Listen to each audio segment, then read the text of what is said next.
Hey everyone, it's Mark, your firefighter, realtor, and out-of-state investor. Today I have a special guest on, James Brackin. He is a top 1% podcast producer, and his podcast is You Can Too. And I'd like to introduce him right now. Welcome, James, to the channel. Thank you for having me, man. I'm really excited to get into this. From the brief overview that we talked about, I think we're gonna have a good time and provide a lot of value. So I'm thank you for having me. Yes, man. I connected with you on social media, but I've been following you for a while. And you finally got back to me. Hey, you said, hey, I didn't realize you followed me, but that was cool. But I saw you on my friend Joe Farrell's Strive for 25 podcast, and I just loved it. And I just said, oh, I gotta get this guy on my channel and definitely talk about how he got started and just at what age he got started. That just blows my mind. So how about you tell my audience a little bit about yourself? Yeah, so I think the real big points that have had a massive impact on me. I started my podcast and coaching when I was 17. So I'll give you a really brief overview. So as I was speaking to you before, I'm in high school. I tore my labrum. I realized baseball is just out of the window. I'm not going to go down that path anymore. I'm 17. I'm in my senior year of high school. And I'm like, well, I'm going to be proactive. I'm not just going to sit around. I have like 2 classes. I don't live close to school. So I'm like, well, I'm not going to go into school, but I'm going to do some work at home and get ahead. I thought my path was to become a real estate agent.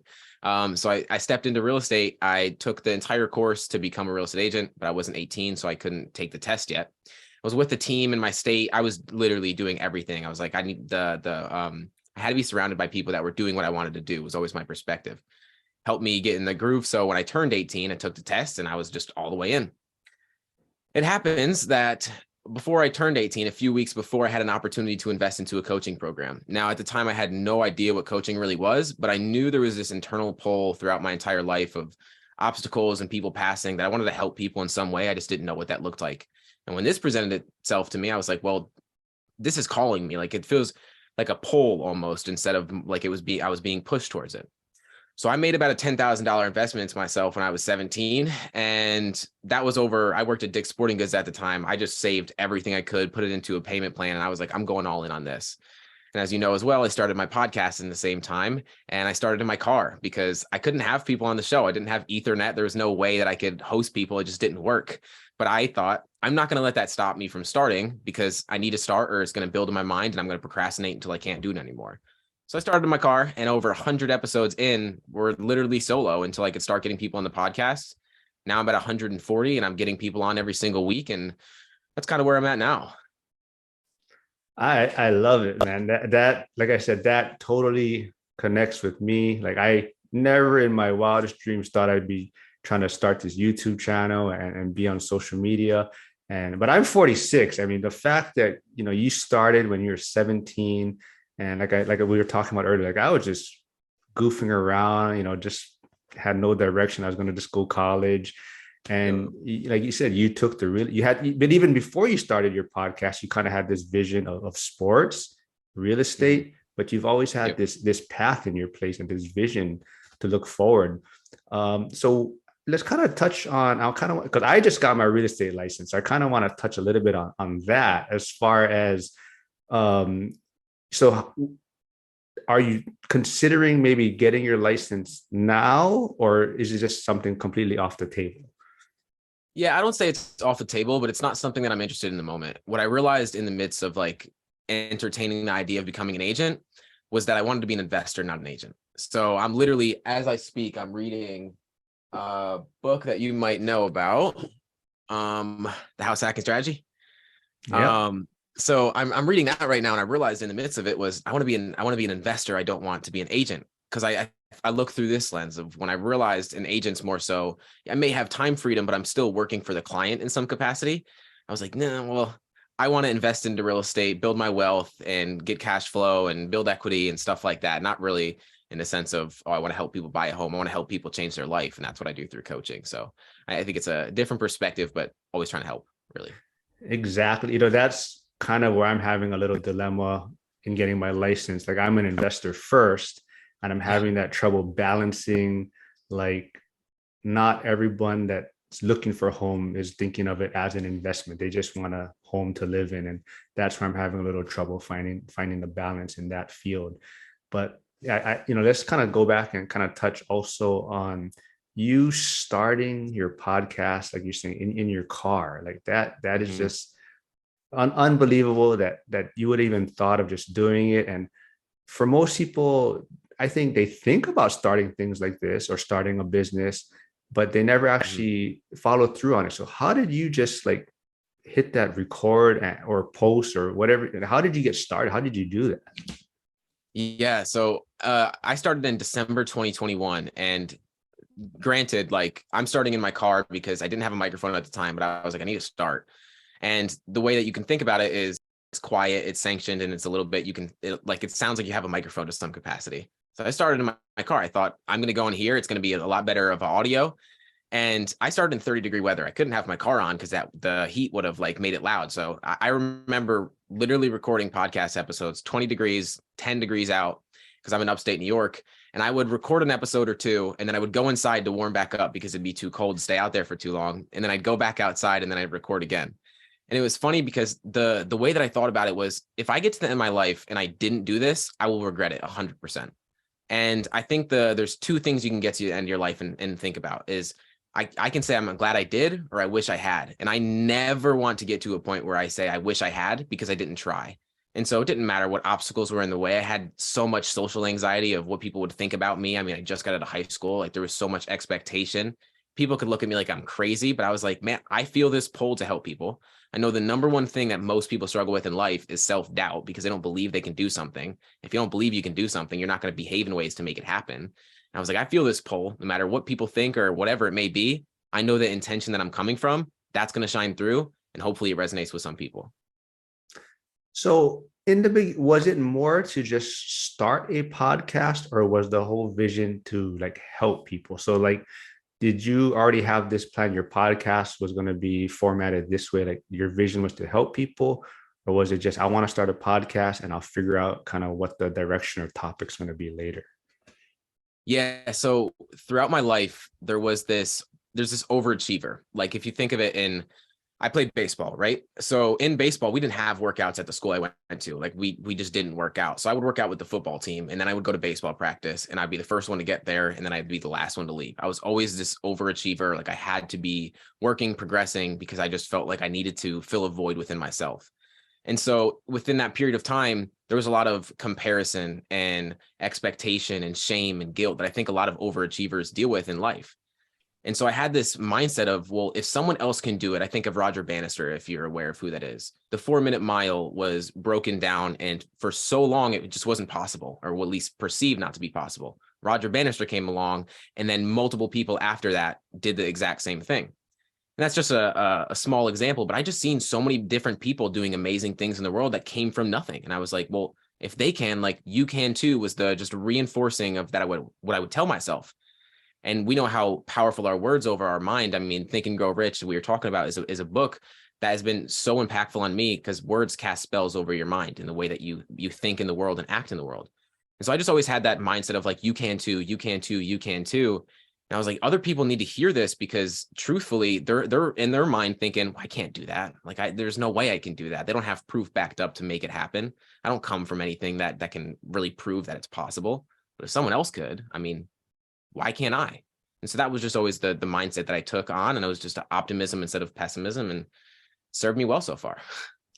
I love it. I kind of just heard something similar about that just recently. I know you were talking about the 4 minute mile, but Yeah. there's this guy that I follow also on social media. His name is Donnie Thompson. He's a big power lifter back in the day, but I forget what the exact number was. There's like this number, like mythical number of it's like your squat, deadlift, Yep. bench, and like you said, for years nobody could attain that number.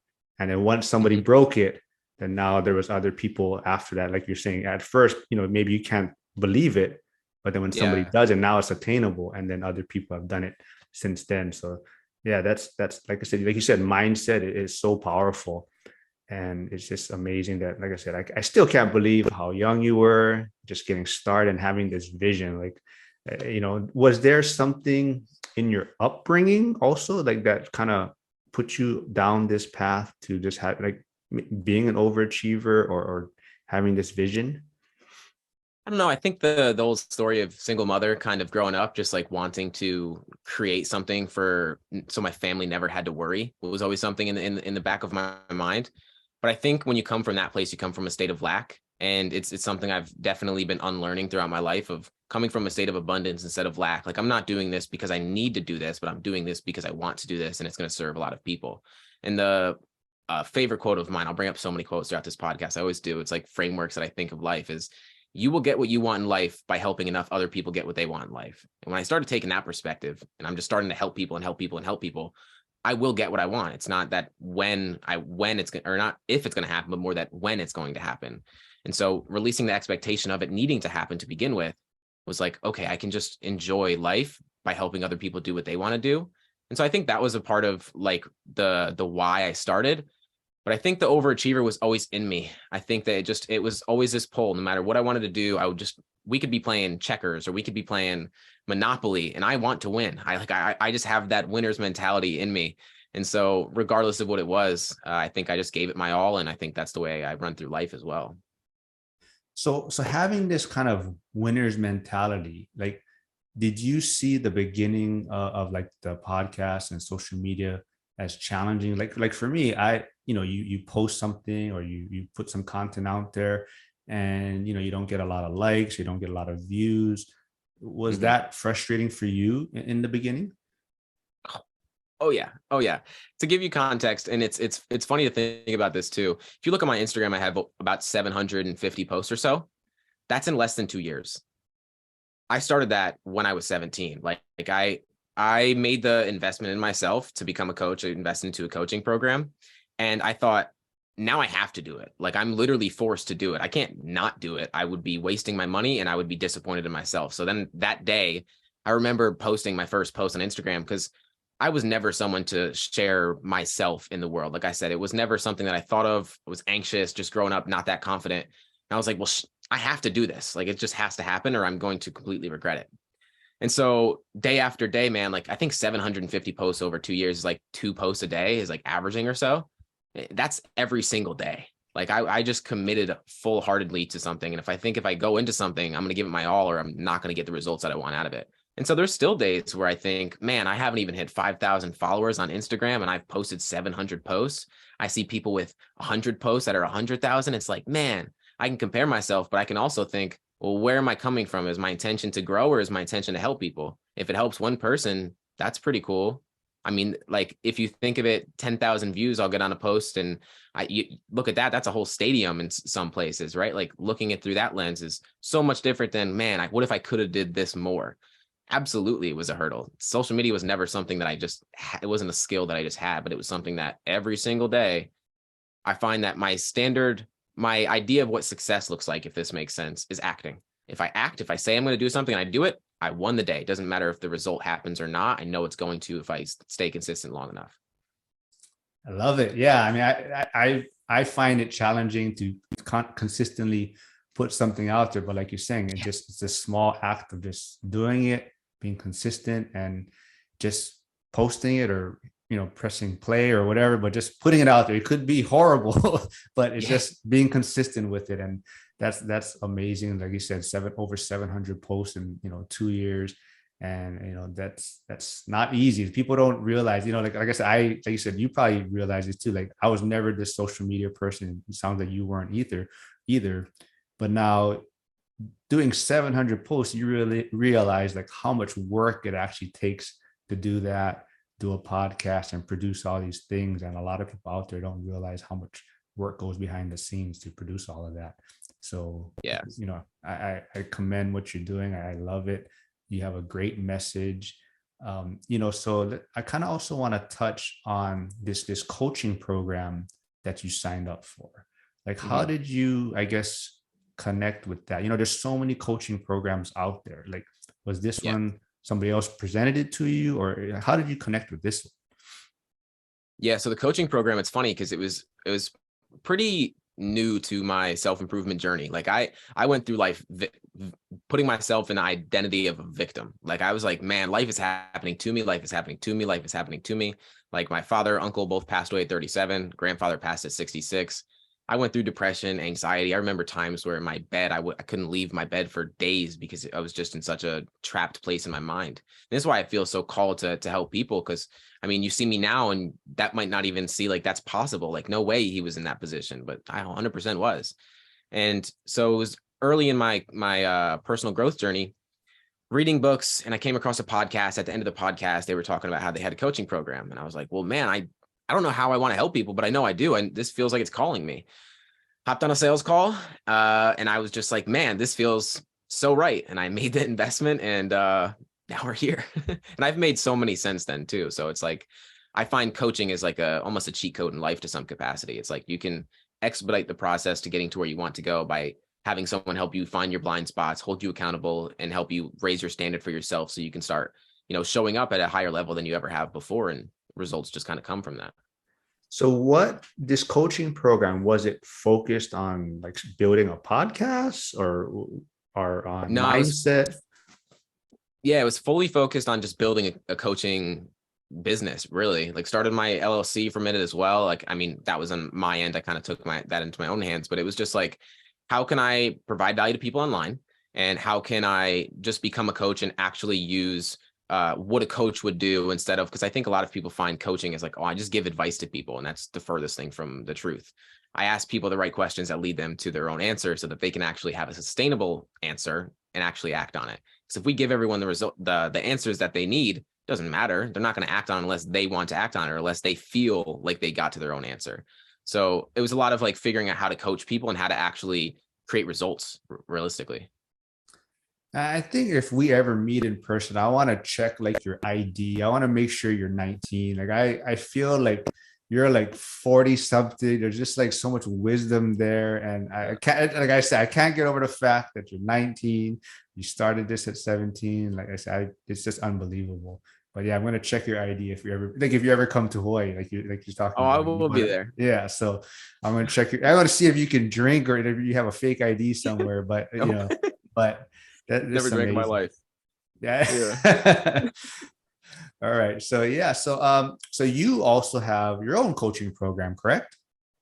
Yes. Yep. Yeah. So let's talk about that a little bit. So how did you transition? So the mentorship that's kind of, or the program that you signed up for put you on this path. And so how long have you had your own program now? Yeah, close to 2 years. I think I started working with people. It was before July 2021. It was around that period of time, I would like to say. So I've been working with people around since then, realistically. Yeah, I just been going on. I use one-on-one coaching right now. I've thought about doing the group and mentorships and stuff like that, but I find one-on-one, at least for me, it's like, how would you like to learn, right? The way that I would like to learn is by learning from one-on-one with someone and like having them fully commit to me so I can really figure out my blind spots and build strategies and systems so that I can, show up as a better version of myself. So right now it's been one-on-one coaching with people. Yeah. So I'm sure this question comes up a lot when they, look into your coaching or connect with you.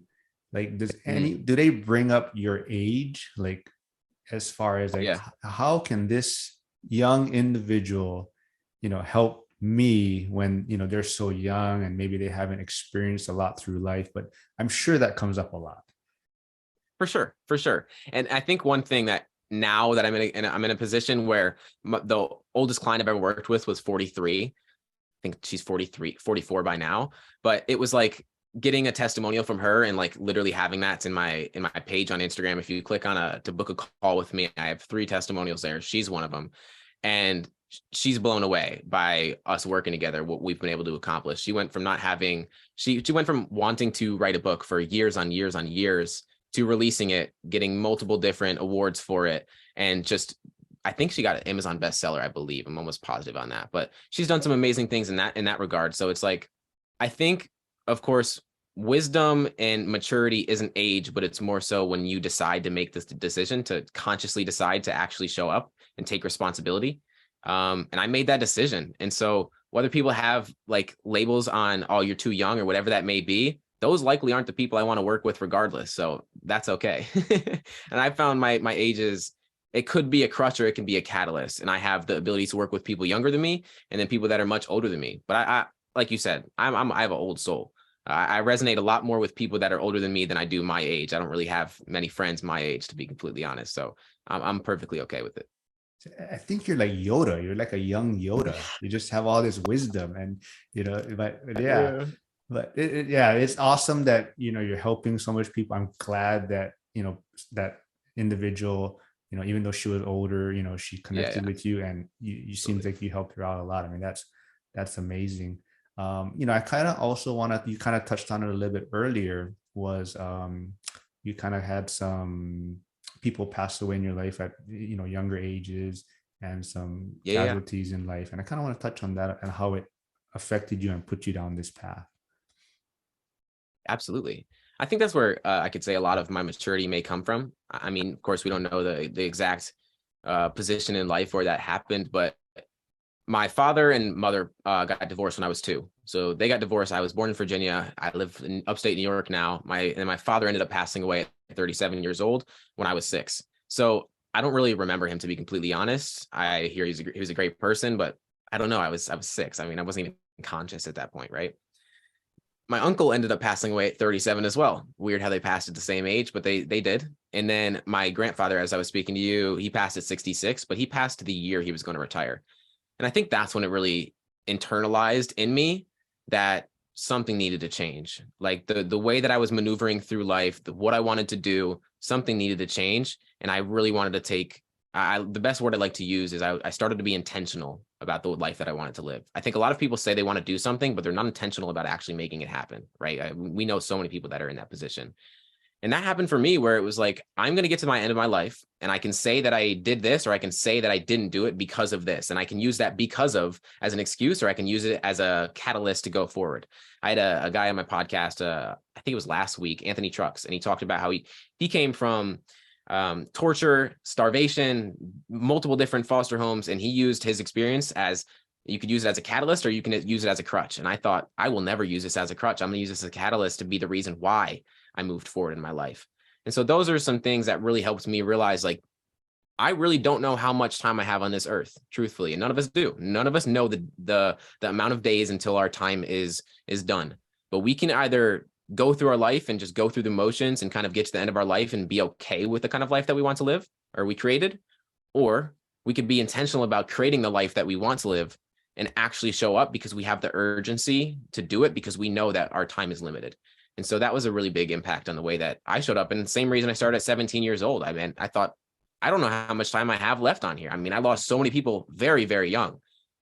I'm going to start acting now and see what happens. And you just have to, I like the mindset that you have to take on more than you can handle, knowing you can't handle it, and do it anyway, because that's the way you learn. You don't learn by sitting in indecision, right? I mean, you have to decide, and just made the conscious decision to do it.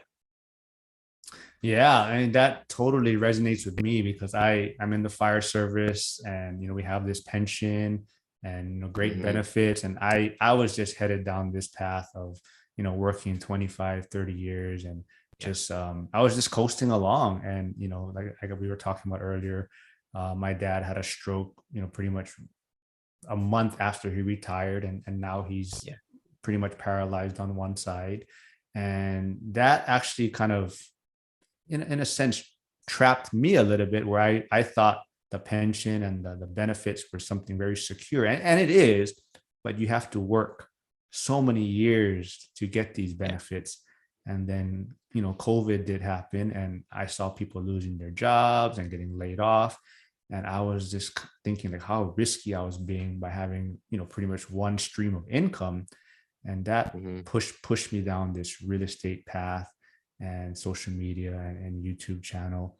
But I went all in, and that's, I'm same thing. I'm trying to help other people get started investing in real estate, especially out of state, because Hawaii, it's super expensive here. And I think the best way to get started is usually go out of state. But what I'm Mm-hmm. finding is a lot of people, like you're saying, they want to get started, they want to do something, but they don't ever pull the trigger. So what do you think, if one of my friends Yeah. connected with you, like what kind of quick advice or motivation would you give them to just do something or get started? Yeah. I think I look through life through the lens of questions. Like that's how I maneuver. So I would ask a question. It's the coach in me. I wouldn't tell him anything because telling him something wouldn't give him anything. I mean, I could tell him whatever I want, but people don't listen through telling. They listen through questions, right? People don't care how much you know until they know how much you care, kind of perspective, right? So I would ask, do you want to get to the point where change happens when the pain of staying the same becomes more painful than making a change? Right. That's a quote that I love. I always think about. And it's the same thing for my grandfather. Got to the point where he was going to retire and he passed right before he was going to retire. I don't want to get to the point where I get to that point and realize then I have to make a change. And I'm going to make it now. So I would ask, is it really serious for you? Like, do you really want to do it? Or is it just kind of like a someday kind of thing? Because if it's a someday kind of thing, give yourself the permission to relax, take the stress off, and then go about your day. But if it's a priority to you, you're going to make the time.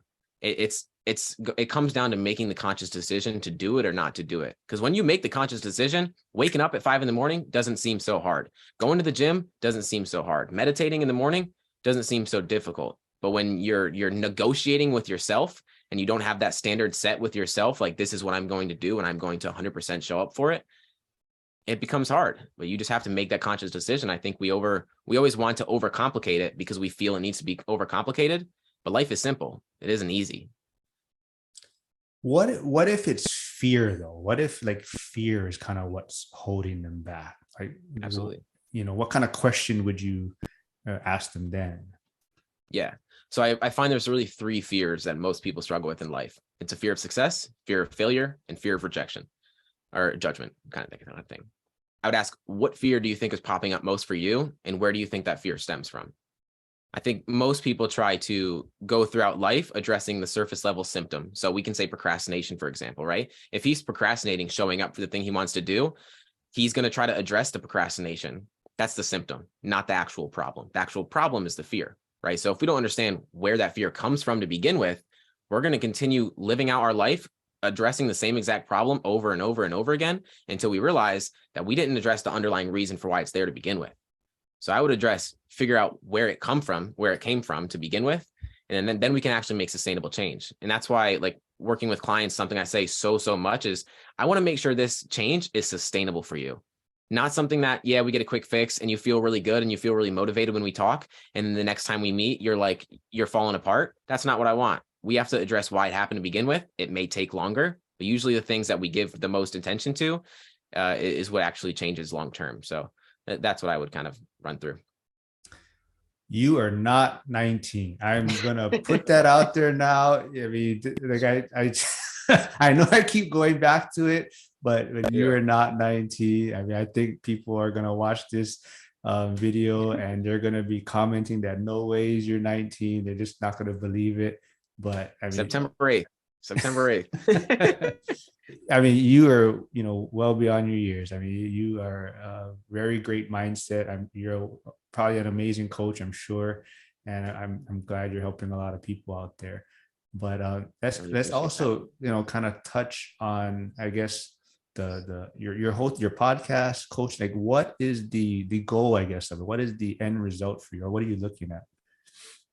Yeah, I think for me, a question that James Clear, I don't know if you probably know who James Clear is, the Atomic Habits. Most people know from Atomic Habits. He asked a question in a podcast he was in, I believe, and it was, what are you optimizing for? And I thought about that because, we all go through seasons of our life of like, I'm going to go wholly hard. And, I feel there's a lot of people out there that are in that hustle grind mentality of, you got to work throughout your 20s. You got to work as hard as you can so you can get set up for your 30s and the rest of your life. I thought, well, my whole family did that and they passed before they can actually enjoy it. So my intention isn't to think about where I want to be, but just have the long-term vision of what could happen if I continue doing the same thing I'm doing right now for 5 years. Where would I be then? And so I don't even really think about where I'd like to go. Of course, there's goals. I'd like to continue going the podcast and get to a great point in that. And same with the coaching. But I'm just thinking, how can I enjoy the whole journey of actually doing it and just fall in love with the everyday process of this is what I do and this is what I get to do, even more so. I've been really looking at life through 24-hour increments. Like every single day, I'm treating it like it's an entire life in itself. And that's allowing me to enjoy the journey a lot more, because when we leave our happiness or our fulfillment up to a destination, the whole process becomes a lot more strenuous to go through. So I've been really entertaining just surrendering to where I am instead of striving for where I want to go, and just making sure that I show up for the things I said I was going to do. So that's a long answer, but that's kind of where I'm at. So do you enjoy the podcast or the coaching side more? Man, it's tough because they go hand in hand. Like coaching, I'm asking questions and I'm leading someone to a good answer, and I'm leading them to help them show up for their goals, their business, whatever that may be. And that just fulfills me more than anything. But then the podcast, I'm talking with people. Like I have some guests coming on soon that I've looked up to for a long time. I have Derek Sivers coming on the show, if you know who that is. He's a great author. And I have him coming on in June, and I'm like, man, I'm just so excited for that. And again, I'm just falling in love with it. Like every single week I come out with a solo episode and a interview. And so every single week I get to meet with someone new, to ask a question, to provide value to people, and to learn in the same process. So it's like I'm providing value, I'm building my brand, and I'm helping people. How can you not win from that? So I'm just falling in love with both of them. I can't see my life without, I can't see my life without either one of them. So I think both of them really are just like, they're there. I'm just enjoying it, just trying to do my best too. I agree. I mean, it's a lot of work, and I never thought I would enjoy doing it, but it's like you say, it's a lot of fun. It's a lot of fun interviewing other people, talking to these individuals that maybe you look up to, or just picking up, kind of networking and building your relationships and getting great information. I love it, but I never thought I would, but it's been a lot of fun. But it is definitely a lot of work, but it's a lot of fun. And I hope to continue to do this, and hopefully 2 years from now I have like 700 posts too on social media, on Instagram. But yeah, you're doing an amazing job out there. But I kind of want to transition over to as far as where can people reach you if they wanted to get into your coaching program, or where can they follow you at? Yeah, absolutely. You can find me at the You Can Too podcast on every single platform: YouTube, Apple Podcast, Spotify, all those. And then Instagram is usually the main place that I'm at. So that's James Brackin IV on Instagram. I'm sure it'll be in the show notes. That's really the two main places that I'm staying. Yeah, everyone, I have all your links below, but check him out. I mean, he has amazing guests on, amazing information, super motivating. I love following you. Like you're saying, every day there's something there, and it just puts you in a good mindset. It puts you in a good mindset and points you in the right direction, to where you want to end up.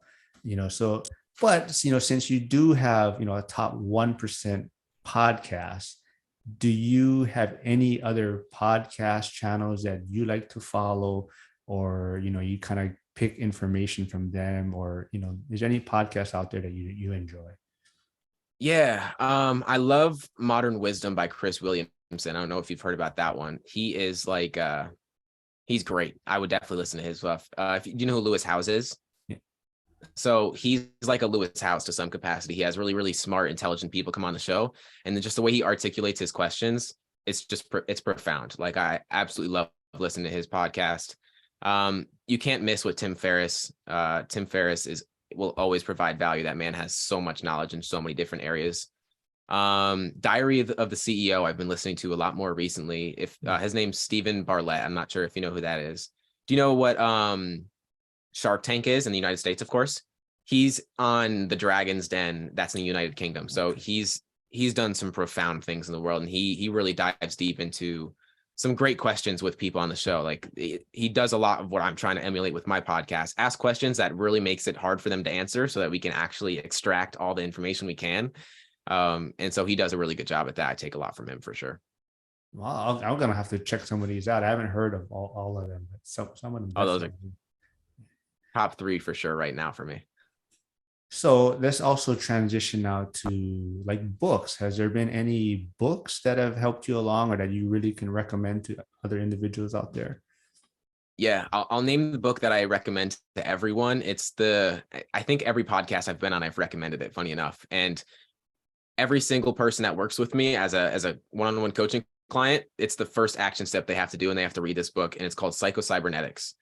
It is a profound book that I've from a surgeon, a plastic surgeon, to give you some insight on it. Is the number one thing that controls the way we show up in the world is our self-image.